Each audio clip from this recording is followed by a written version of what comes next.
All right, we made it into Season 3, Episode 2, which is Episode 74 of the Retro Game Club podcast. I am Rob, and with me is someone who does games slow instead of quick, Hugh. Yeah, that's right. Super Mario Brothers. I'm up to my 3.5-hour run. Yeah. You hear that you're almost out of time music every time. Yeah. Actually, Super Mario 3, I did do like a slow run recently. I was playing it on the Switch Online, which I guess is Super Mario 3 All-Stars I actually was playing. Mm-hmm. And I decided to try and do every level in the game. And I don't think I pressed the run button once. Huh. It was I did like a strolling run. That's not literally didn't press the run button once, but yeah, I did kind of like a strolling playthrough of it. It was pretty relaxing. That game is strange. It's a pretty chill game if you... Sorry, go on. No, I was gonna say it's a pretty chill game if you don't run. Yeah, well, I was gonna say that game is strange when you play it all the way through, because I think most of us do warp levels when we play it, because kind of get in and out, and you forget about all those, like the frog suit and the actual Tanuki suit and what is their hammer? The weird boot or something. Yeah, the boot. That's right. Yeah, which I only think it's in one level, right? Maybe. Yeah, that might be a different one. I think it's just one. Yeah, I just did this, so I feel like I should remember. But then you forget like how long and boring a lot of the like World 8 airship stages are. Yeah. Oh yeah. Yep. But what else have you been up to? What have I been up to? So I made this East 3 guide while I was on vacation because I didn't have anything else to do. Can't go anywhere, so. This must have. I guess we talk about East 3. Yeah. No, it only took a couple hours. Wow. Yeah. Let's definitely talk about that during East 3 because you have a lot of detail. Yeah, it took far less time than you think it did. East 3 is a fairly short game. Outside of like grinding time, which there's certain ways you can raise your experience points fast in games. Mm-hmm. Especially if you're playing them on an emulator and have a hex editor. Yep. All of a sudden you're level 99. It does not take very long to level up. Yeah. Well, I didn't level all the way up to like the beginning, so I was trying to like part of the guide that I wrote was trying to figure out what level each boss is actually beatable at. Mm-hmm. So you might only level up one level at a time, but it's still pretty quick. And I did not, I really didn't get to watch a lot of awesome games done quick. It's usually one of my favorite events of the year. And it's certainly, January January under normal conditions is like a horribly depressing month. But I had so much work. I barely got off my work laptop the first week. So I only watched, the only speedrun I watched all the way through was the Final Fantasy VII in like an hour 40. And that's one where you basically play up till you first get out of Midgar. There's a lot of sequence skips, of course. Mm-hmm. And then in the overworld, you do some chain of arbitrary things, and then suddenly you're in the last boss fight. No, this is not the remake. This is the actual game. The actual, yeah. Yeah, they do it on the PC version, but I guess all the skips and whatnot that they do work on the PlayStation 1 also, they say. Yeah, I kept trying to tune in, and it kept being modern stuff. I don't know why, but one time I got in there, and there was a Mega Man 1. I think it was Cool Kid doing the speedrun, and it was this hack that you only got one life bar. So he beat the whole thing without getting hit once. Oh, jeez. It was incredible. I can't get off the first screen without getting hit once. Exactly, yeah. Oh, and no power-ups either. So he beat it without being hit and only used the white pebble pea shooter gun. Just incredible. He is a monster. Yeah, it's pretty impressive. So what else have you been up to? The Atari box came in, the Atari VCS. I opened it up. It's a very good looking device. Here, next time I'll show it to you, but everyone's just listening to this podcast, so it doesn't matter to them. They can look online, but it's a good looking device. When I ordered it, when I Indiegogo'd it, I got it with the retro stick and the modern stick, modern controller, and it didn't come with the modern controller. So I was like, what the heck? So I emailed them, and they're like, oh yeah, our website admin didn't do a very good job of letting people know that your Indiegogo tier was modified into something else, and next week, which would have been 2 weeks ago, you'll have a credit on our store to for the exact amount of what you didn't get, so you could just order your modern controller then. So still haven't gotten that. So instead of shipping you a controller, they gave you a credit to buy a controller? Yes. Did I follow that story? Yes. They didn't say why. I have a feeling it was a supply issue where they couldn't get it out in time. They still wanted to ship these things for some reason. But I haven't plugged it in or anything yet. I did upgrade it so I can make it into a beast of a emulation machine, but we'll see if I actually do that. But other than that, I beat Age of Hyrule, that Zelda-ish game. Okay. I know you bounced from it after the demo. It gets that game. There's one point in the game where you power up Zelda, and it becomes a fantastic actual Zelda game. It takes about halfway through it, but I do think that game is worth it. It doesn't ruin any story in the rest of the Zelda canon, I guess, but Okay. which I guess is all very loosely put together. So I'd recommend that, and I just started Hades. I'm not going to bounce off it. I only played it for like half an hour. I really need to give it a chance. It's just a different kind of roguelike style that I haven't played in a while, so I think I'll like it. It's a lot of people's game of the year for 2020, so. And then our Game Club games. So I should mention that we have a ton of listener feedback this episode, which is really exciting. We had tons of listens on our King's Quest episode. I think that was really popular.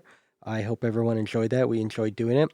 But I shortened our news items this time because of all the feedback we have to go through. So we kind of have a feedback-heavy episode, which is cool for a change. And, we started putting these news items on this list before Christmas, whenever our last episode was. So some of these might seem dated, but who cares? It's all retro anyway. We do have a news item that is hot off the presses to start out with.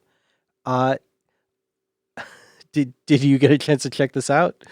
It's one With up. the first link in the notes? Yeah, the Arcade 1UP unveils new cabinets at CES. So there's an X-Men cabinet that is 4-player, and the cool thing about this is that it can play online against anyone else who has the cabinet, or not against, with. Yeah.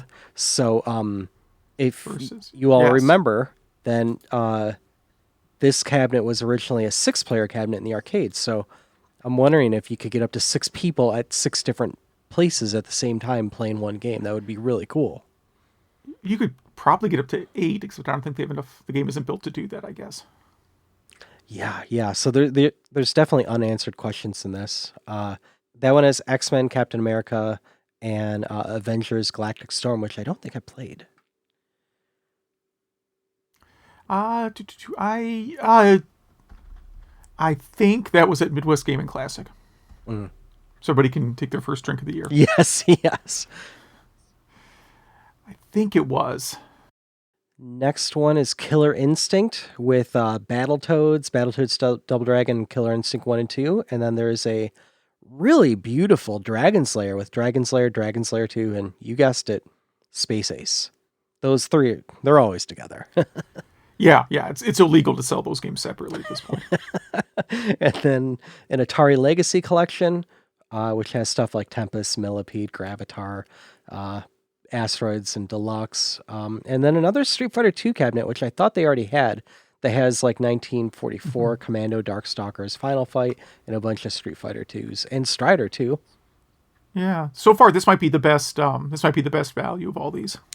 I think I agree. The next one is Bandai Namco's Legacy cabinet, which is Dig Dug 1 and 2, Galaga, Galaxian, Pac-Land, Pac-Man, which, meh. And then a weird Pong 4-player pub table, they call it. Yeah. Which is maybe the nicest looking of all of these. But but maybe the one you would actually play the least. It's the one you would just put your beer on, I think. Yeah. I don't know. I love Asteroids Deluxe. That'd be a cabinet I would like. It's just a pretty cabinet. So I do like that one, but I do think the Dragon Slayer cabinet, even though I own Dragon Slayer on every console possible, I think. Yeah. It's just so beautiful. But I like that they're starting to do some online stuff with this. Yeah, I mean, I have Dragon Slayer on 3DO, so I don't need any other versions. Exactly. Yeah. Yeah. What do we got next? Is this a real thing or a joke? It's real. Okay, so if our listeners go back a few episodes, maybe like 5-6 episodes, Hugh claimed correctly that KFC will come out with a console before Atari does. And KFC... Yeah, because KFC had been joking about making a console. That was not just like a prediction I completely pulled out of thin air. No. And KFC did it, and it's called the KFConsole. And it's really a Nook 9 Extreme Compute element, which is almost just like a PCI card that is like a Raspberry Pi Zero type device, but way more powerful, with a really powerful Asus graphics card. It doesn't say if it's AMD or NVIDIA, I don't think, but it's capable of ray tracing and stuff. And it also has, you guessed it, a chicken warmer. So you can warm up your chicken inside of your really hot console. Yeah, that's and get crumbs inside the system too, I'm sure. Oh, totally, yeah. So this came out the day before my Atari box shipped. So I'm calling it that KFC won. Yeah. But yeah, apparently, do they have a link you can? Yeah, I guess you can actually order it. It's one I'll pass on. I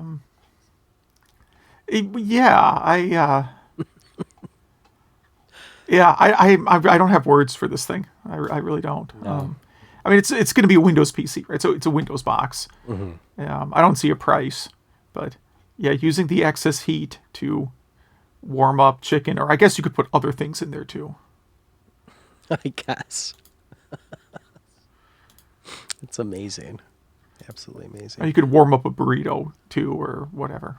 I mean, oh my God, you'd be hungry all day. Anytime your graphics card was overclocked and smelling like a delicious chicken, you would just be hungry all day. Right. Yeah. Wow, yeah. Now, you could reheat bacon on like the power strip of a Sega Genesis, the power box. Oh, yeah. Yes. Yeah. That's how I check. Like, I have my Genesis and stuff hooked up to a power strip. And I usually remember to turn it off, but sometimes if I forget to turn it off, I don't look for the light. I just put my hand over the power brick. And I know whether or not it's turned off. See if you start blistering. Yeah, even when that thing's on, even when the Genesis turned off, that thing is hot. Let's see. New homebrew Game Boy game that someone finished during the pandemic. They've been working on it it's called Super Jetpack DX. It's obviously inspired by the game Jetpack. And it'd been an on-again, off-again project that the developer finished during the pandemic. So good for him. I planned to finish another game demo during the pandemic, and it had the exact opposite effect on me, where I literally could not bring myself to work on the project. I just couldn't do it. You finished beer instead of a demo? Well, I ended up writing a bunch of like weird game guides. It's like, let's see if I can figure out what every value in the JB Herald memory save does.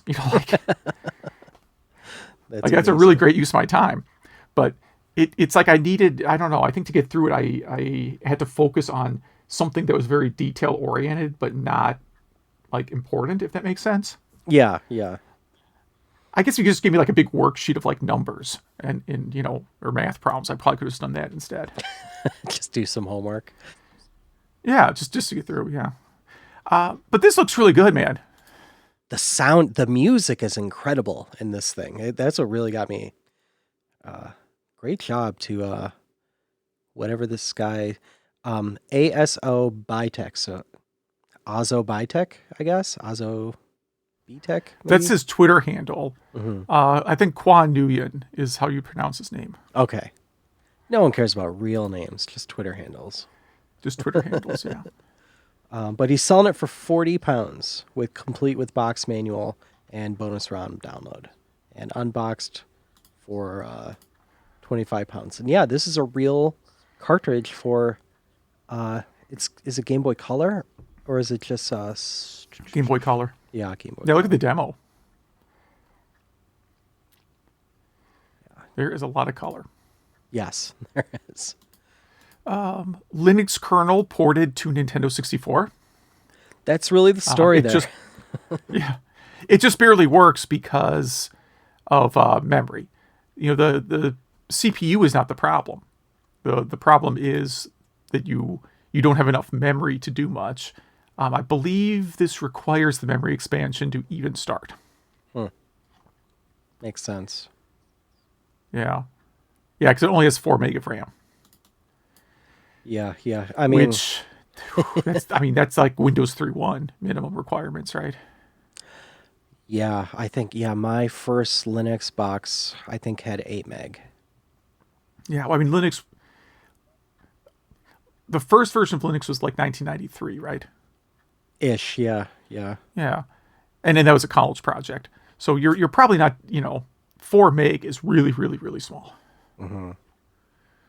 Yeah. But pretty cool. I don't know what they're going to do with it.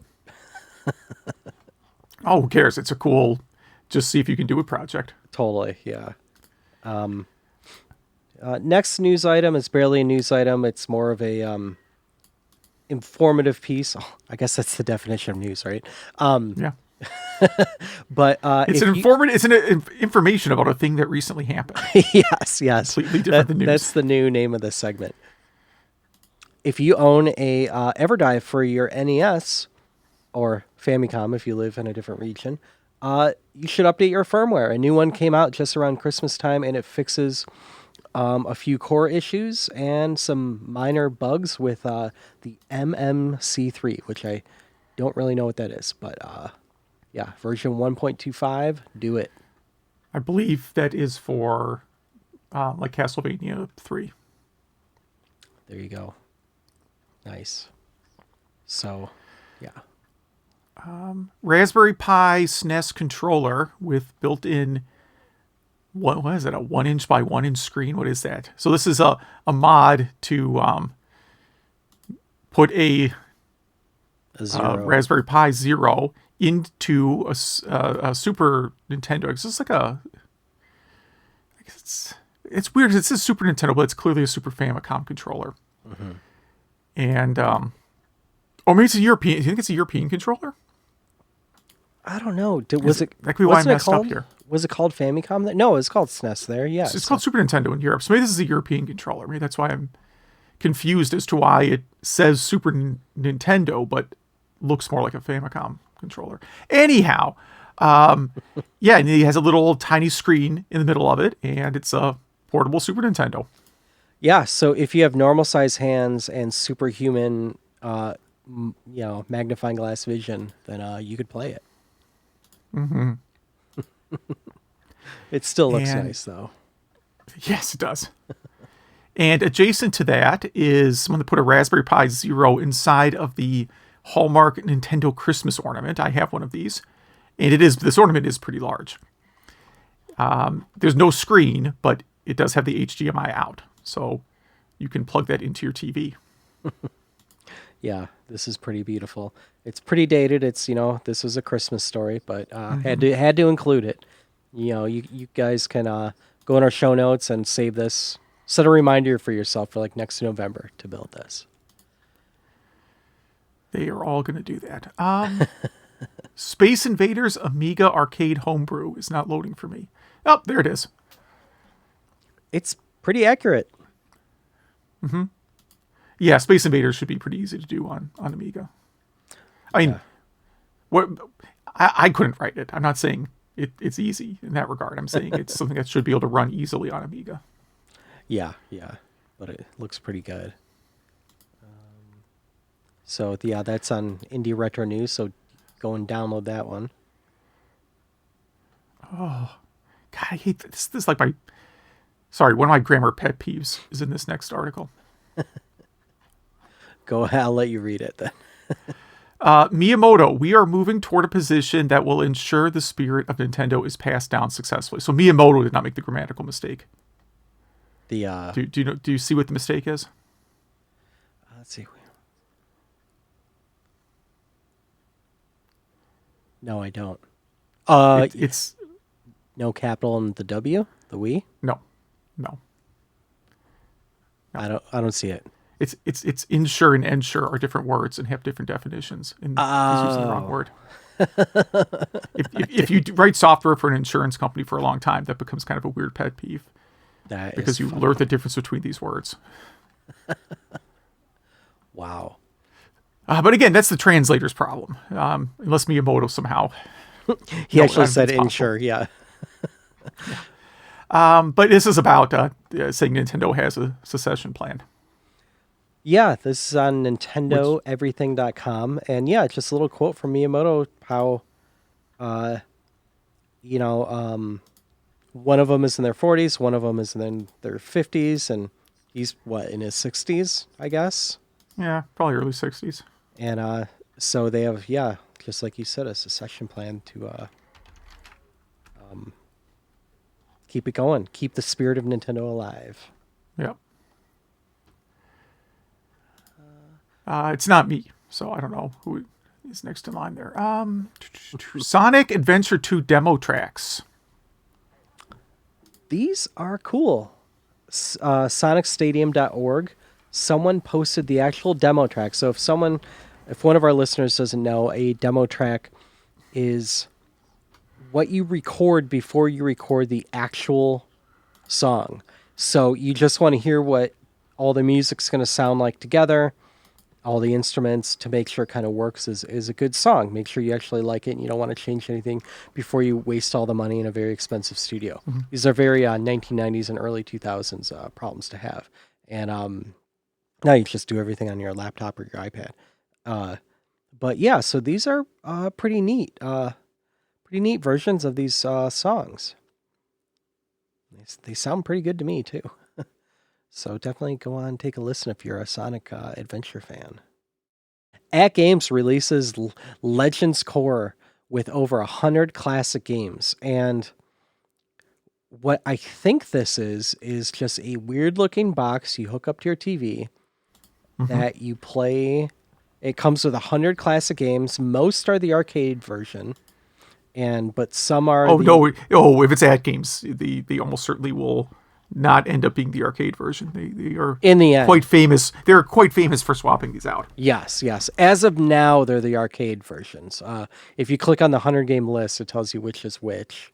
And it's from AtGames, so we shall see in the final product. Mm-hmm. And it's, how much is this? $60? I want to say $60. Which doesn't sound bad, but it comes with no controllers. No controller, correct. And it has a bring your own game feature, so I guess you could just load ROMs onto it, but also you could subscribe to one of those weird now the AtGames, sure, but this AtGames Legends, the original one, had a reputation for being very bad. Mm-hmm. In terms of the quality of the emulation was really bad. And now you're going to make a variant that does not have a controller. Mm-hmm. And requires an internet connection. It's like, let's get the worst things about modern gaming and stick them in this classic gaming console. And again, the game list, there's just a lot of filler to get to that number, right? I mean... Yeah, I think... Bang Bead.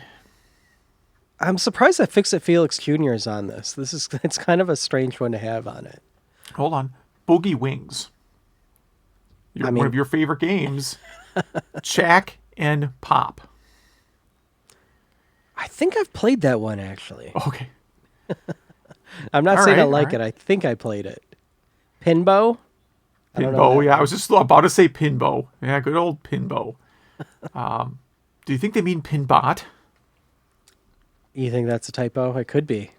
I don't know, man. Kiki Kai Kai. Yeah, another classic. And again, listeners, we aren't just making up sounds here. Yeah, these are these are the real, actual games included on here. Of course, everyone's favorite game, Violence Fight. I mean, aren't all fights violent? I don't know.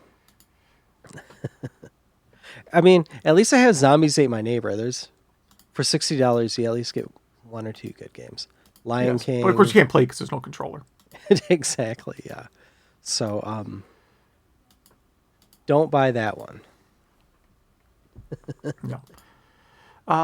Super rare Game Boy accessory has been found.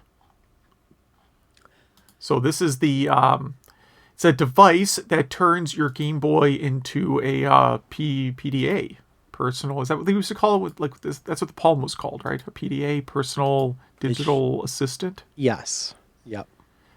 Yeah. So it's a little keyboard that connects to your Game Boy. It doesn't snap. Like, I'm disappointed that the Game Boy doesn't actually snap into the thing. Mm-hmm. It connects through a wire into like a port. I mean, it has to connect through a port, but I'm kind of like, it would be a lot better if the Game Boy could dock into this. Yeah.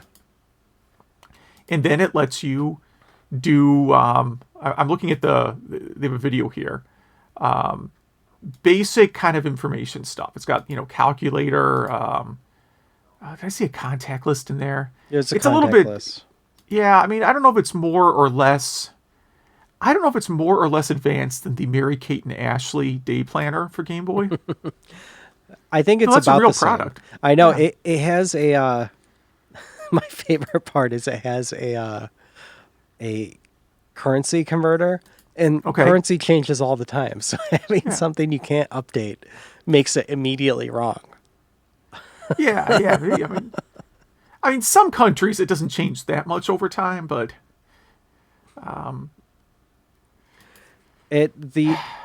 yeah. This is a fantastic video, though, because it talks about the whole history of this thing and the making of it and how this guy came to get it. And shockingly, this is not Hard for Games. This is someone else. And he did a fantastic I'm actually job. surprised someone got it before them. I mean, I think it's a really cool product. Yeah. It's called the Work Boy. Yeah. Yeah. I would definitely use it at my office for sure. Oh, totally. Did you ever have a Palm Pilot? Okay, so get this. It must have been 2004 or 2005. I don't know if my dad ran into some money or something, but he decided to get all four of my immediate family members Palm Pilots. I think it was called the Palm Pilot Titanium at that time. Yeah, and I was like, cool, this thing's really cool. I'm a nerd. I'm into gadgets. This is awesome. He thought it was going to change our lives. I was working at a music studio then, and this big session came through, and I happened to leave it next to my workstation when I'm not doing audio at the time, which was a little iMac. And it's my area. It was a whole locked part of the building, but you could climb over a wall somehow and get there. Anyway, after the session, it was gone. So I had one for one day. Okay. So that's my story. It was stolen at a music store. Yeah, I had a Palm M130, which was like a color model that I used for quite a while until I got an Android phone.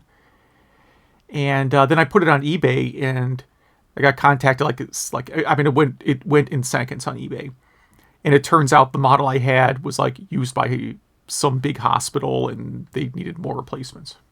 Oh wow! Huh. Yeah, so strange. Yeah, I emailed them like, man, you sure bought that fast. What's up? yeah. Is this thing rare? No, just like, man, you must really need a Palm Pilot. And then they explained it's for this hospital. And like all their doctors and nurses have the same Palm Pilot. And they must have paid like some consulting company some stupid amount of money to build them a system that they're like totally locked into. Oh, yeah. Yeah. Because, I mean, those ran on Web OS, right? Palm. It was Palm OS. It wasn't called Web OS yet. I don't think it was. Okay. I mean, it was a really neat thing. Like you could play. What I liked is you could play Zork on it. So like you'd be in a meeting, look like you're taking notes, but you're really just playing Zork. Yeah. But no, the screen on it was really great. I mean, it was a really, really nice device. I kind of miss that thing, but like I just like, what am I going to do with it? You know, it would sit here. I can play Zork on my phone if I really just want to play Zork, I guess. Yeah. I upgraded to like, a 16 meg SD card, and I felt like, man, this is the life, man. Yeah. Those things would never work for me because you always have to sync them up to your computer, and I don't have the patience for all that. Yeah, the sync was really good though, because it did like, okay, I don't want to make this the Palm review, but it was a pretty good device. I mean, Palm probably could have survived in some alternate reality. Oh, totally. Yeah. No, I agree. If they made it to where cellular was easy, it was BlackBerry before it was BlackBerry. There was BlackBerry. Let's see. So something that Hard 4 Games did find and preserve what is this? A Game Boy Advance 3D tech demo of this, like 4-wheeler game. This is a real cartridge, and it's a demo, which is kind of a weird thing to get on a cartridge. Usually you'll get prototypes, but this is an actual demonstration. You know what I mean? Yeah. They must have sent it out to you made a review copy or something.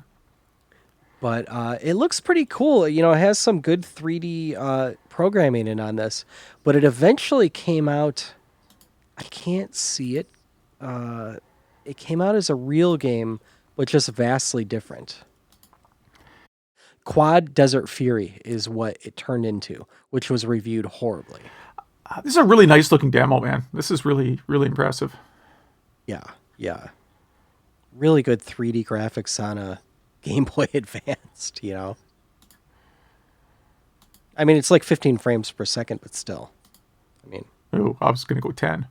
Yeah. But, yeah, it's pretty fun.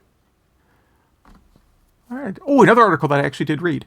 After 25 years, new cheat code discovered in Street Fighter Alpha 2 on the Super Nintendo. Yeah, so someone had reverse engineered the game, decompiled it, and found a way to play as a character that is normally not playable, and it is like so crazy what you have to do. It's not like just enter a code. It's like, finish the game, enter these initials, then do this code, then blah, blah, blah. Like it's a sequence that I can't imagine they wanted people to find it. Here, yeah, I could go through it here. You have to finish the game and have it be a record. So, probably the first few times you finish the game. Then you go, and then your initials have to be KAG when you put in the high score. Then you hold down L, X, and Y and start on the second controller. And then you have to play in verses. Then you could be Shim Akuma. Wow. So you wouldn't guess that one? No. But that's neat, yeah. Yeah, this is almost 30 years this bug's been, or this code's been hidden. Yeah, that's really cool. I guess not 30, 20, wait. 25 years it's been hidden. It's right there in the title, after 25 years. There you go. Here I am doing the math on it. And it's literally in the title. That's funny. Another game rediscovered, Magic Castle, on, I think this is the PlayStation, right? It's PlayStation, yep, yeah. PlayStation. Again, right there in the title. Yeah, I watched this. This is a very, Solstice-looking game. Obviously, better graphics, but it reminds me a lot of Solstice, but with more of I don't know, is it an RTS? Is it like an ogre battle game? I can't really tell, but the game looks really nice. It has a really cool, almost, the characters are cel shady, but nothing else is, but the controls just look horrible. Yeah. But it's nice. Yeah, for sure. It doesn't look fun, but the graphics look nice. The game does not look fun. I agree. Yeah.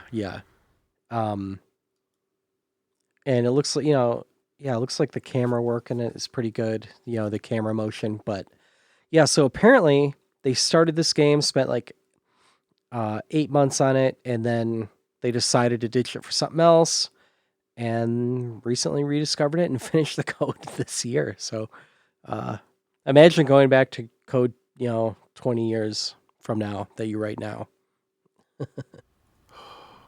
Yeah, I've gone back to stuff like from 2 years ago and been like, wait, what?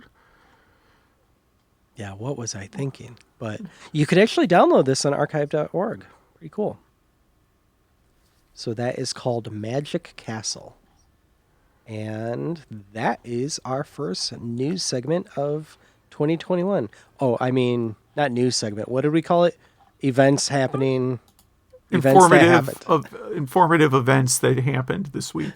Yes. Something like that. So I guess we, what do? We usually go into game club, something like that. Yes. I guess I'll just jump in. I picked one of my all-time favorite classics, Ducktails on the NES. I have zero bad things to say about this game. I love watching it speedrun. I love playing it. You play Scrooge McDuck, and it's a very Capcom game because it's a Capcom feel. It kind of looks like Mega Man type graphics. Your jump feels a little bit Mega Man-ish, but you also have a pogo stick mechanic with your cane. You could whack stuff with your cane or bounce around on it. And you are trying to get 5 treasures in the African mines, in the Amazon, in the Himalayas, in Transylvania, and the moon. And I'm just going to go and say that I think the moon theme is my favorite song in all of video games. So that's one reason I've been saving this game for a while. This game has some fun secrets. Like they don't really advertise this, I don't think, but if you hold select, you can upgrade you can fill your health back up for $3 million.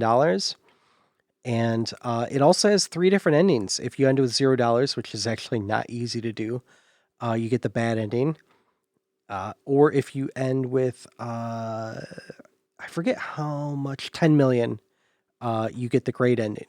And then the one ending in between. And I got this game pretty young. One of those vivid memories of getting a game in the store. And this is one of the few games.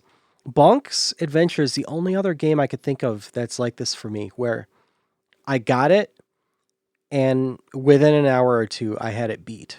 As a kid, I just played through this game. It just spoke to me. And I'm not saying that in a bad way where it's easy. It's just one of those things where, because I go through this game now and it's not easy for me. But as a kid, for some reason, it just spoke to me, and I was in the zone, and I loved it. I played through it 100 times. I played through it this time. I barely got through it. I've been watching speedruns on it, like I said, and there is a remake that you could get on modern consoles, modern-ish at least, like the Xbox 360 and PS3. I think all that stuff plays on PS4 and the new Xbox too.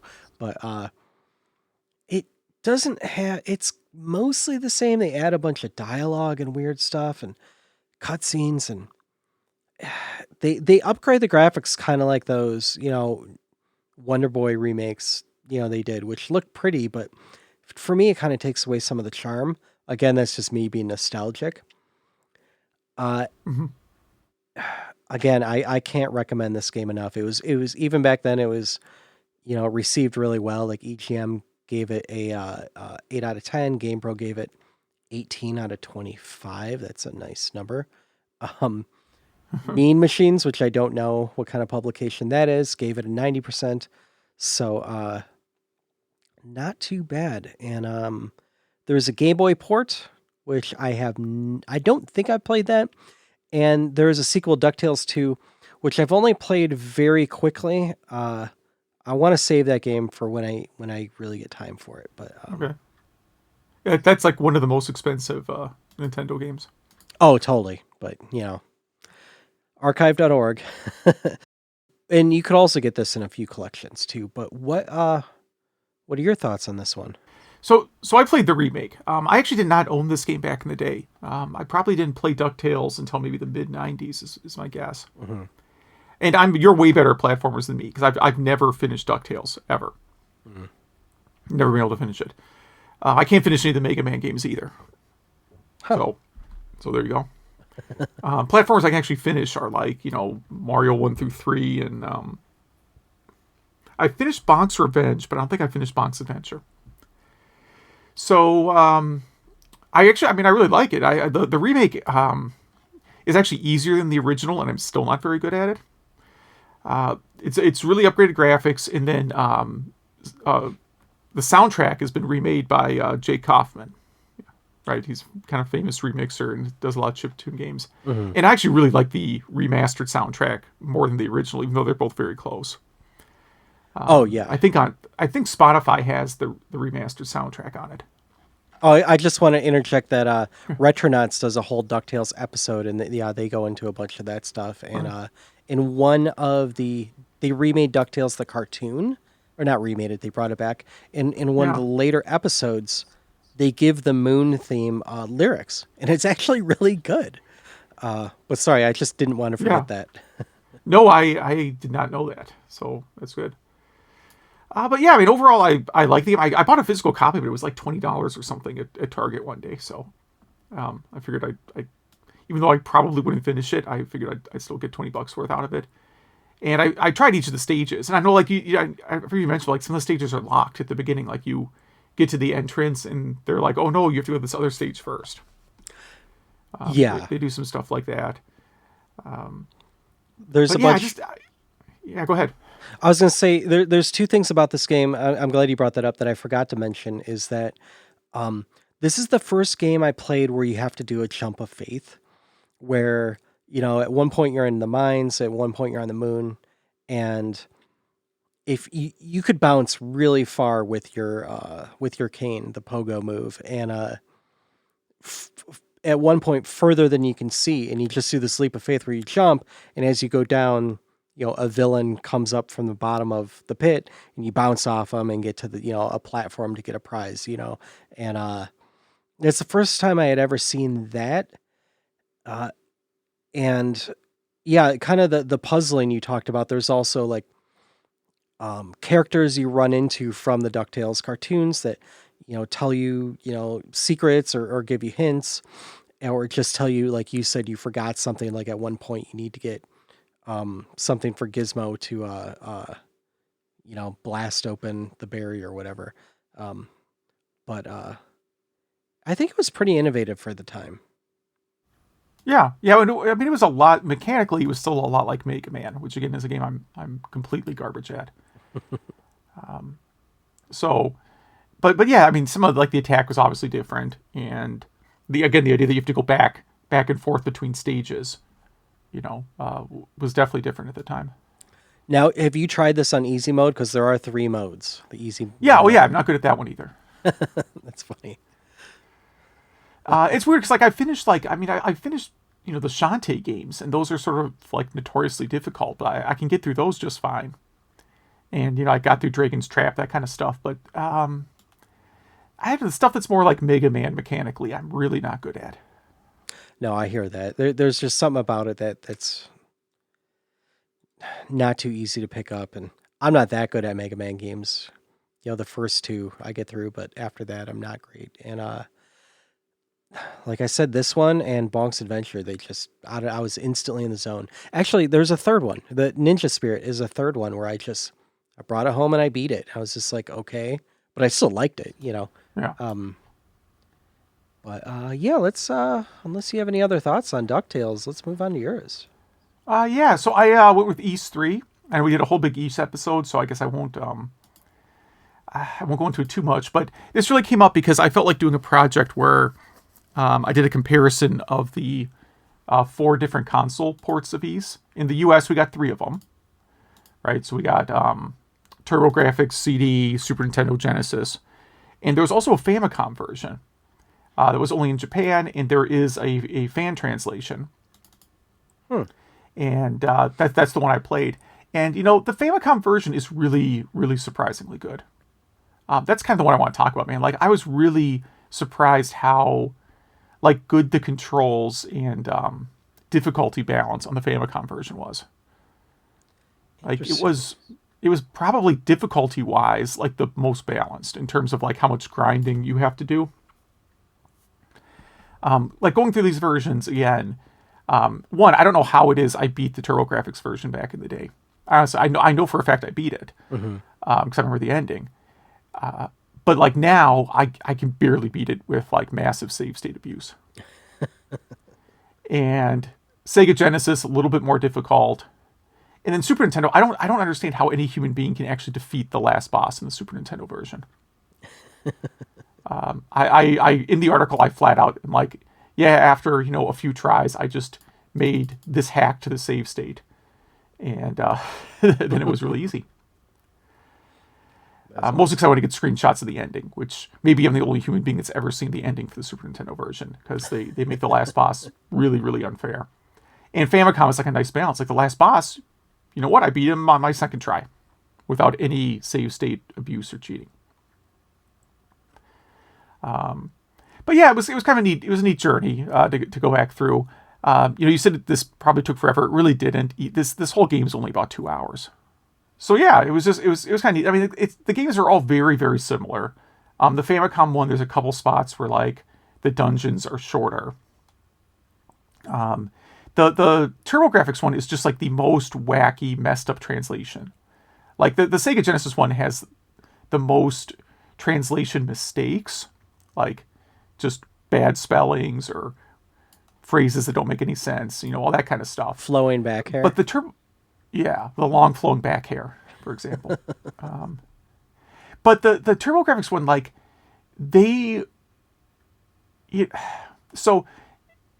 like change the backstory of the game. Like, the game starts with, like, this backstory where it's telling the story of, like, this hero that lived a long time ago, but they rewrite it so it's about the lead character from East instead, which doesn't make any sense.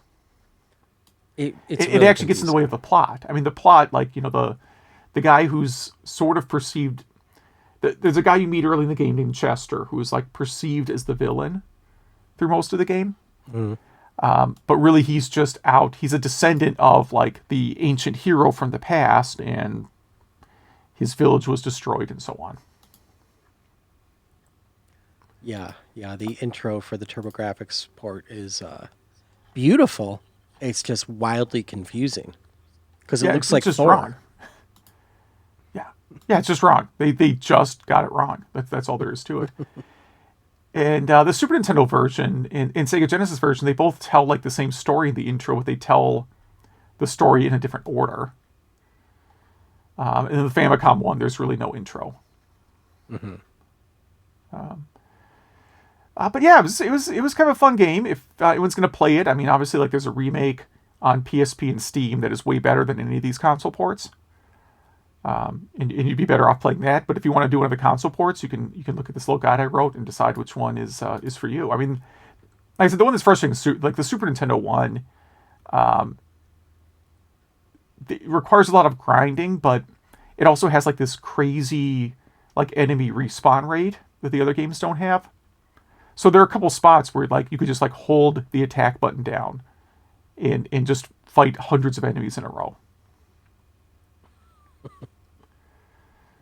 So that kind of overall, I rated that one worst version, Super Nintendo worst of the 4 ports. Interesting. I stand by that. It's the worst port. I'm going to stand by that. The TurboGrafx, I mean, I haven't played the other ones, but just from the pictures, I just like the way the TurboGrafx one looks. Like, I know in some of the photos that the Genesis looks a little bit better, but for me, it's not better. It's just different, Yeah, I mean, the thing that's better about the Genesis is kind of the animation.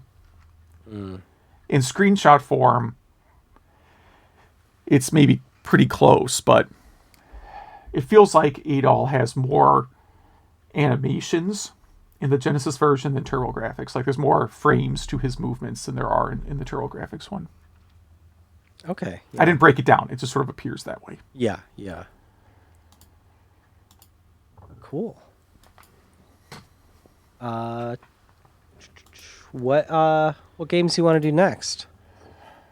I usually do a football game this time of year because it's the playoffs. And I'm going to go with Tecmo Bowl. We haven't done that yet, have we? I don't think so. No. Okay. That's a good one to pick. And there's an arcade version, there's a Nintendo version, and there is a Game Boy version. Nice. Oh yeah, I knew there was an arcade part. I'm going to do Bubble Bobble, a game I know I like again. Just another game with beautiful music. Yep. And there's lots of different ports of that one too. So I'm going to try to play some of the ones that I never have. In fact, I already have. That's why I picked it. But if I want to say these are both. I think these are both on the Nintendo Classic, and possibly both on Switch Online too. Really, is Bubble Bobble on Switch Online? I thought it was. Maybe I'm wrong. I could be thinking maybe I'm just thinking of the Classic. Switch Online NES games. This is where we find out that neither is on there. PlayStation, Saturn, Master System, Game Gear, Game Boy, Amiga, Nintendo, Arcade. A lot of systems. So only Tecmo Bowl is on the Switch Online. That's still, yeah. Bubble Bobble's on everything else, though. If any of our listeners play any of these games or have cool projects, cool news, just want to talk about some retro stuff, please, we love hearing from you. That's why we do this podcast. Email at retrogameclub.net. That is email at retrogameclub.net. And we got a lot of emails here.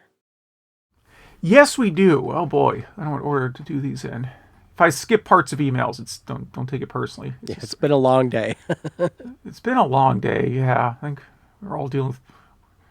You weren't dealing with a production outage today, just me, right? Yeah, no. It really wasn't an outage. It was more of a what's the right term here? Production bad thing. So Majors writes in. He says we should have a new drinking game, or to the drinking game we should add whenever I talk about CPU architecture. I love it. Yeah. Yep. We could talk about the KFC. We missed an opportunity with the KFC chicken warmer. Shadowrun on the Genesis, very timely because we have this whole Cyberpunk 2077 thing, in how these games count 25 years apart. And he was mentioning that there is a Mega CD game in Japan, based on Shadowrun. That's yet a third version of the game. And I was kind of aware of that, and I want to say that might have been the last Sega CD game in Japan. Don't quote me on that, but I got a really strong feeling it was the last Sega CD game in Japan. If that's wrong, everyone tell Hugh he's wrong. Yeah, I think it was the last one. I really do. In Cyberpunk, apparently there was a game called Battle Cruiser 3000 in 1996, which, according to one reviewer, will go down in legend as the most bug-ridden, unstable, unplayable pieces of software ever released. Wow. I don't remember that game. Neither do I. TurboPlay 91, just mentioning that, by coincidence, the new PCFX forums are featuring East 3 as Game of the Month. And I did not know that. And I assume he's talking about December, so it's no longer relevant. I guess you can go read what people posted regardless. Season 3 launch announcement. Want to talk about these? Also, maybe try some crossover podcast episodes with other good shows. Oh, on Facebook, Zach was putting on other podcasts that we listened to recommendations while we were taking a little winter break. Mm-hmm.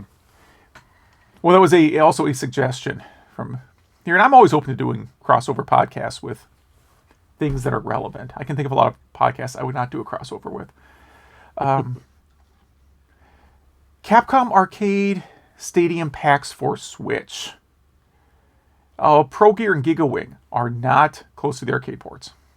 because Pro Gear was never ported to consoles. And he's also not a fan of mutilating Nintendo 64s to put a Raspberry Pi in. Which I agree with, but he says one thing that is good is the old Zeos cases. They were a, like, do you remember the Zeos case? I think I might have owned one. Oh, this sounds so familiar.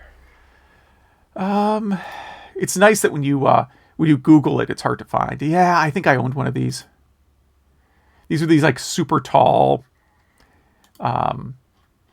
cases, like if you were going to put in, like, if you needed, like, 4 drives, 4 or 5 1/4 inch. It had, like, at least 3, possibly 4, maybe even 5 bays. And then, like, 7 or 8 slots. Oh, yeah. They were huge. Oh, yeah. It was back when I thought having a big computer was fun. Yeah. He says that's certainly worth modding.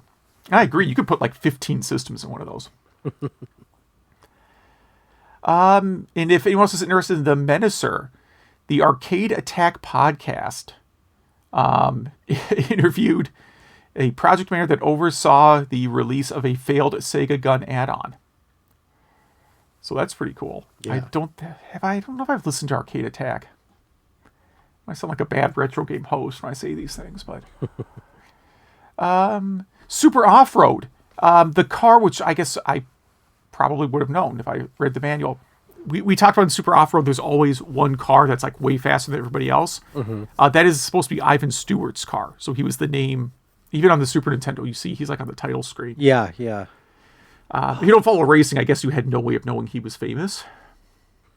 Some guy. It's just some dude. But yeah, that was his car. That was faster than all the others, which makes a lot of sense. And he was not a fan of Pitfall: The Mine Adventure. Let's leave it at that. Which I can't believe anybody is. Mm-hmm. I apologize again for recommending it. And for East 3, he did play the remake because it was on sale on Steam for under $5. So I will say that. I mentioned the East 3 remake. It's called Oath and Felghana. The Felghana is like the name of the continent the game takes place on, and I think both the Super Nintendo and NES translations, you see that name show up once. But that's the remake. It's a different perspective, and it's like a lot better. Mm-hmm. Overall. And yeah, that goes on Steam. The game came out like 2006 or something. So it goes on sale on Steam for $5 all the time. It's a really good game. Yeah. Yeah. Even I have it on Steam, and I have almost nothing on Steam, and I bought it. It literally was like a 99-cent sale one day. But I have it on PSP. I first played through it on PSP. Yeah, me too. Really weird New Game Plus mode on that thing. Where like every time you beat the game, you earn like New Game Plus points, and then you can use those to carry over some things from the game. So if you want to start a New Game Plus with everything, you have to like beat the game 3 times. It's kind of silly. And then I guess he responded to some social media questions. I sure feel justified in my let's get rid of social media decision lately. Yeah. Ridiculous retro game. He thought we meant things that had ridiculous themes, like the Thompson Twins adventure. Which, did we talk about Thompson Twins, or did I hear about that on another podcast? I can't even remember what we did last podcast. When we should say that when listeners write in, a lot of times, like, we forget what we've talked about. So it's very good that you remind us about this stuff. It might have been the retro hour might have talked about the Thompson Twins adventure game. It could have been us too, though. Who knows? And then interesting one, games. This is a real rabbit hole topic. VHD games for the MSX. The VHD is a failed format that you had to get an add-on player for your MSX for. Oof. I've never even heard of this. But there's a VHD version of Time Gal that sold for $400. MSX, yeah, VHD of Time Gal with missing the program tape. So I don't know what you're getting then. So that's got to be pretty big, because Time Gal was a CD game on the other systems. Yeah. Huh. Yeah, I've never heard of this thing. So I'm gonna be this is kind of cool to learn about. I'm gonna be going down that rabbit hole for sure. Yeah, I think MSX would be fun to get into. It's just, you can't. I can't read Japanese, so there's like not a lot of games. I mean, but the problem is like so many games that you liked in America, like so many NES games started as MSX games, like Snatcher, stuff like that. So it'd be curious to see what they looked like in their original form, but it's too much effort. Yeah, totally agree. Cool. All right, well, thank you. Yeah, we got a few more here. Stanley writes in, emailing about the Christmas catalog episode, reminding us that also service merchandise really pushed the Philips CDI, and I do remember that. Yeah, so I want to say that is completely on brand for service merchandise. Yes, absolutely. And for non-US listeners, service merchandise is another department store that failed. It's not. Go ahead. No, I was just gonna say, I think the last one closed like in the 90s. It failed pretty long time ago. Yeah, the one nearest to me like turned into a country bar or something, which is weird because like this is not an area that has a high concentration of country bars. Well, I guess you have to have one. There you go. There you go. But the premise of service merchandise was it was mostly showroom, right? Like you didn't go. It wasn't a department store like you went and you picked up products. You went in and there was like lots and lots of showroom items, VCRs hooked up to TVs and obviously the CDI. And then you would take a ticket to a place and back where then your item would come down a conveyor belt. That's awesome. I do not remember that. That is crazy. Yeah, so you did not actually pick up the items you wanted to carry, you wanted to purchase. Wow. Huh. Well, he goes on to say that a few episodes we brought up Crazy Kong, and he has a cocktail cabinet of it that he can send us some pictures of. And a slight correction, I guess we said something wrong, that it's not a bootleg, it's licensed in Japan, and the American operators started importing it probably when they couldn't get enough Donkey Kongs. Oh, wow. Yeah, I thought for sure it was a bootleg. I guess I misunderstood that too. And I misunderstood that too. And there's a little documentary on YouTube about it too that we could search for. So cool. Yeah, thank you for that, Stanley. And Jason writes us, hopes we had a great Christmas. His wife got him a Genesis Classic, or the Genesis Classics for PS4, and it has two games he always meant to play, Shining in the Darkness and Phantasy Star 4. He's been playing Shining in the Darkness, and it's a RGP dungeon crawler. He had to make some maps for it. Yeah, that's a hard game. I would say Shining in the Darkness is really I really like the art style in that game, but it is hard. I mean, it is like you will be killed by the first fight, kind of hard. Is it a turn-based? Yeah. Okay. Yeah. That's my filter on whether I'm going to play it or not, right? Yeah. I didn't think you were going to play it. No. But look, it's a really nice graphical style. I like the artwork in it a lot. And he also got Shinran's Mystery Dungeon for the Nintendo DS, which is a roguelike RGP. And he says he guesses you could call it an RGP. And he says RPG? He really likes it. Yes. And, yeah. And it's a really good looking game too. See, I'll get the next one here. So thank you. Eric from the Pacific Northwest. He tried a few of our games as an excuse to use the Mega SG and EverDrive X7. Tried Pitfall and thought it looked pretty good. And overall, he thought that it held up pretty well. We were talking about AliExpress, and he purchased a few things from them and had to wait well over a month. That's about right. Yeah. Update on the PSIO. Thanks, by the way. Oh, did he win the PSIO? Yeah. Oh, there you go. It's been fantastic, although he did have to go buy a DualShock controller, which was not included in the contest. Do either of us remember the Dreamcade replay? Oh, yeah. That is Did you order one of those? No, surprisingly, no. But how do you describe this thing? It kind of looks like a VCS, but Again, it's supposed to play retro games for like $150, $100. It just seems like a disaster. Yeah, well, apparently it is. So he said he bought one off a backer for almost nothing. So apparently the backer hated it. He said it's an underpowered Windows 10 micro PC.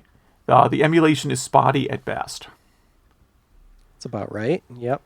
So he wants a portable solution for emulation outside of, why can't I talk? Outside of a PSP or Vita. Any thoughts on the GPD products? BitBoy, Retroid, or RGB 10? See, I don't know. I know we've reported on all of those, but I don't think any of us have ever played those. What I would recommend, and I'll do some research this week and maybe put some stuff up online, maybe in the next show notes. There are a few kits you could buy where you just put in a Raspberry Pi Zero, and it has a battery. It just looks like a Game Boy with 4 to 6 buttons. And so I would do that because then you have something that you know what it is. You know what's going to run on the Raspberry Pi Zero. You could do Laka, you could do RetroPie, or something else, and not be forced into something that could be janky. Yeah. There's a lot of cases available where you can stick a Pi Zero in and configure it however you feel like. Some of them, I gotta admit, some of them have like exposed parts and look a little janky, like the game hat. Which, like, the pictures, they always showed at angles where you can't tell how janky it is. For a pretty, it's a lot more money. You can get what you were talking about, the Game Boy cases, and they're more expensive for sure. But they usually include a nice battery compartment, and they look like a game system. It doesn't look like I'm carrying around a computer chip with some controllers sticking out of it. Exactly, yeah. And actually what I just found on retrododo.com, they have an article about the best 10 Raspberry Pi Game Boy cases you could buy. So okay. It's probably the best starting point. But I would highly recommend the Vita emulation has come so far. I think you could even do it with the latest firmware too. I have another buddy that's gone down that rabbit hole, and he's very happy with it, and as am I. So, even though you said other than that, I would still say unless you're going to buy one of the Raspberry Pi Zero cases, I would just go with a Vita. Yeah, the problem is with the Vita, you have to get a launch one with no upgrades, right? No, I think you could do the latest firmwares now, as of just like a few months ago. But yeah, very good question. I'm glad you're Eric. I'm glad you're enjoying that PSIO or SIO or however it's pronounced. And then Jason writes in. He went shopping with his family at a discount outlet during the holidays, and he came out of it with a journal, I don't know what you would write into a journal, a paper folder thing that looks exactly like a Missile Command Atari 2600 cart, and it has graph paper inside, and looks pretty nice. Yeah, I think this was like a Hot Topic item because I think I saw it at like Hot Topic and it was like $20 or something at the time, and I'm like, oh yeah, it's neat, but. So if he got that at he say he got it at a thrift store? Yeah, at a discount outlet, yeah. It's an outlet, so he got a deal on this. Yeah, this thing was this was easily a $20 item. Now I bought when these were on sale, I stocked up on these ones that look like a Game Boy. Oh, that is nice, yeah. I found these on clearance. Now I just need something to write in it.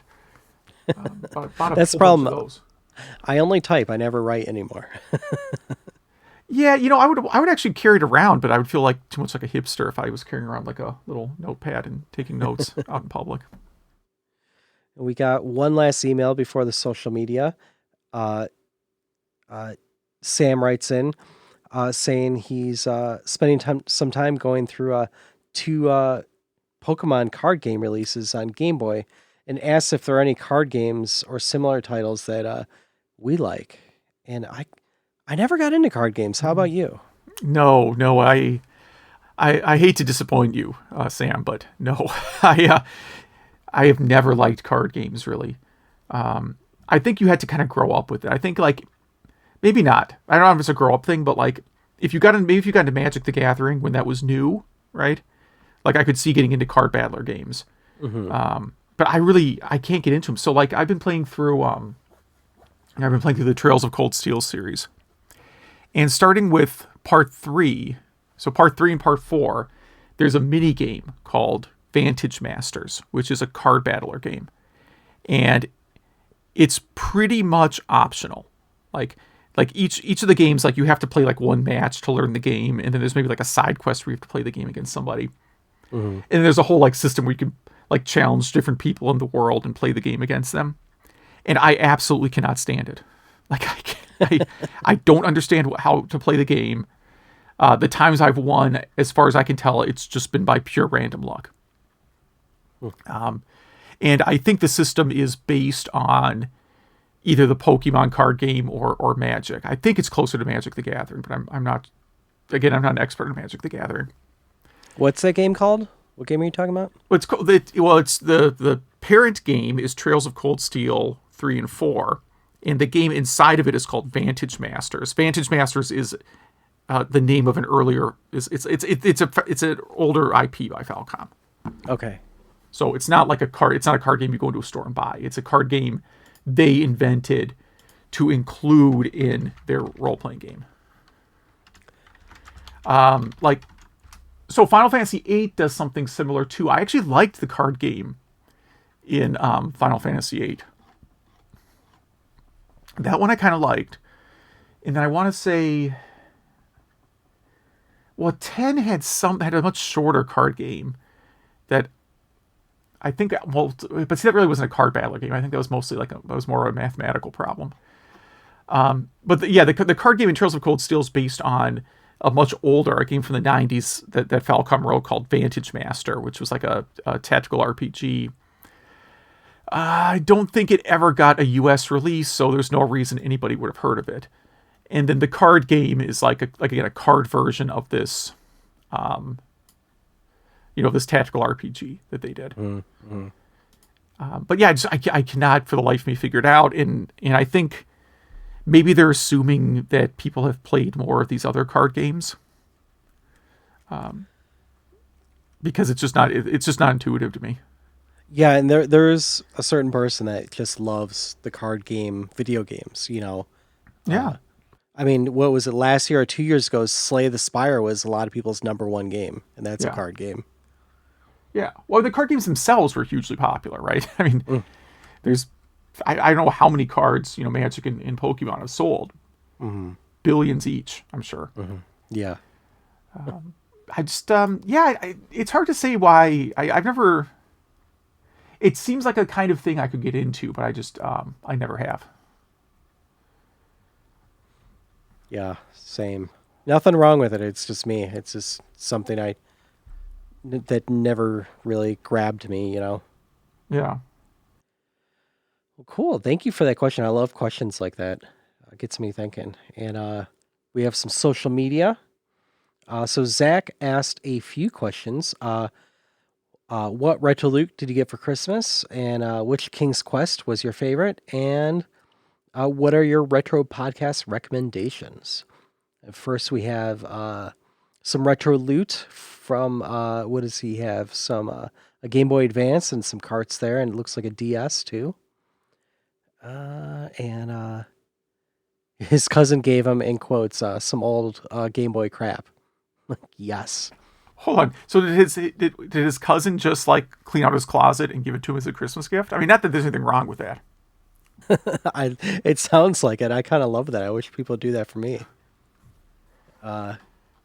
Robert got it. It sounds like the same thing. A C64 with a ton of software in box. And that's a nice TV it's hooked up to too. Yeah, it's got wood grain and knobs and everything, and it looks like it got some Infocom games. Yeah, that looks awesome. And then the King's Quest ones. Robert really only played the quotes serious RTPs like Ultima and Wizardry.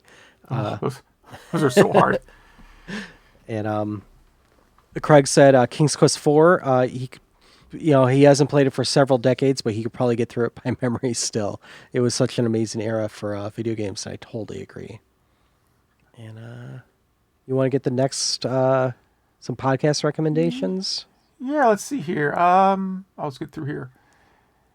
The Padokin podcast from Corey.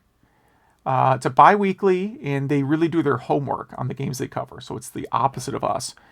Yes. Of course, Retronauts and the Retro Asylum. I love Retro Asylum. I've never listened to it. I'm terrible. I know. Jason likes Remember the Game. I don't know. And enjoyed another one called Nostalgia. There's a lot of podcasts out there. That's a good name. Brad uses the opportunity to say he just discovered our podcast. He heard about it from someone on Steam and is looking forward to catching up on all of our older episodes. So welcome to the show, Brad. Yeah, great. Bad Poems. What could be really funny is we could listen to a trailer or like a short snippet before we go to a full episode. Have you guys tried the tap tapes? I have not. No, and I think it's a time thing right now. We're just all of us are crazy busy. But, yeah. I saved the link though in my favorites to go back to one day.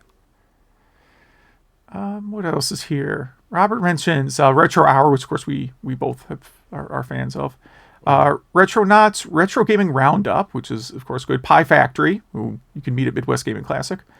10 Pence Arcade Podcast, and Axe of the Blood God. I've never even heard of that last one. Is that a Golden Axe podcast? That's a great name for anything. It's an RPG podcast. Well, geez. How did I miss that? RPG Year in Review 2020, they just did recently. They do Kingdom Hearts, a lot of PlayStation stuff. Baldur's. It looks like they do a lot of newer. I mean, they have an episode about like PlayStation Portable. So I think it's a mix. It looks like they mostly cover new stuff, but they do go back to old stuff also. So Cool. Must be good. Regarding Super Off-Road, Corey says he said you couldn't find a ROM of Super Off-Road for the Genesis. Mm-hmm. What is this? He's saying it's pretty much the same as the SNES port. No, the stuff in the middle. Odroid handheld running with. Oh no, yeah. So he's saying that he has an Odroid handheld. So an Odroid is like a Raspberry Pi device. Okay. Single. What are those called? System boards, whatever. And Batokara is like a Retro Pi type image. But I guess, okay. Have we talked about Odroid before? I guess that's new to me. Possibly. I don't know. I can't remember what we talked about earlier this episode. Yeah, I feel like I missed that one entirely. They used to be more powerful than Raspberry Pi up until I think the Force came out. Okay. Kind of a little Yeah, I'm looking at their site. It seems like they're selling machines kind of like for purposes, right? Like they have a machine that's meant for gaming and one that's meant for home server and that kind of stuff. Mm-hmm. Yeah, it's fine. And there's another question on social media, which is kind of funny. We loop all the way back to this about if you want to do emulation on a Vita, is there a particular version you should be looking for? And you're saying that you think as of now any version works. I think so. Looks like 3.7.3 is the latest firmware that I can find that would work. And no one has figured out how to hack the Switch Lite yet, right? To run emulators. Is there a RetroArch for Switch Lite? No, there's RetroArch for Switch, but there's you have to be able to take off the controllers to hack it. It's a really strange. If you look up how to root a Switch, it's a really scary process. It involves. Also, High probability of electricity. destroying your system. Yeah, high probability. Yeah. Yeah, I think in 5 years, probably less than 5 years, there'll be a pretty reliable way to hack the Switch Lite or whatever it's. I have one of these. I still can't get the name right. The Switch Lite to play emulators. That's what I think. And then that'll be the ultimate system. I mean, I agree. Yeah. Maybe the Vita is stronger in some very technical way that I don't understand. I highly doubt it.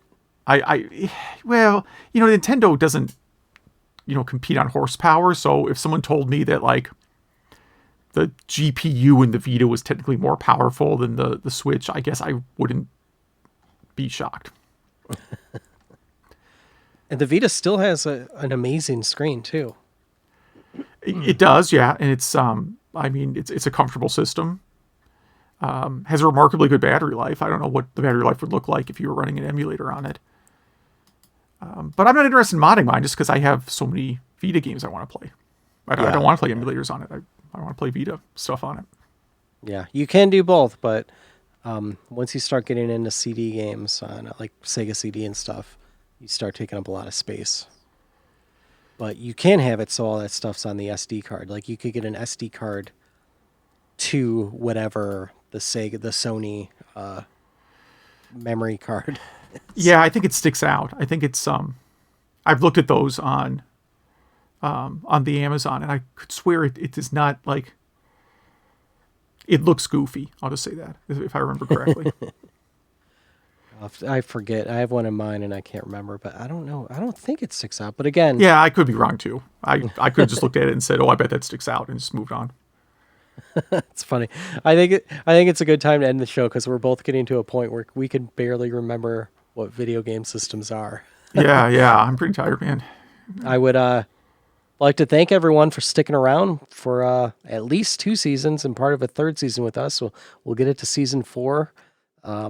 And please email us, email@retrogameclub.net. Please hit us up on Facebook, facebook.retrogameclub.net, so you can get past all the other stuff on Facebook, or on Twitter, @RGC Podcast. And thank you for Zach for maintaining all that and putting all this stuff in our show notes. And it's a real big help. So yeah, hope to hear from you all for a whole other season.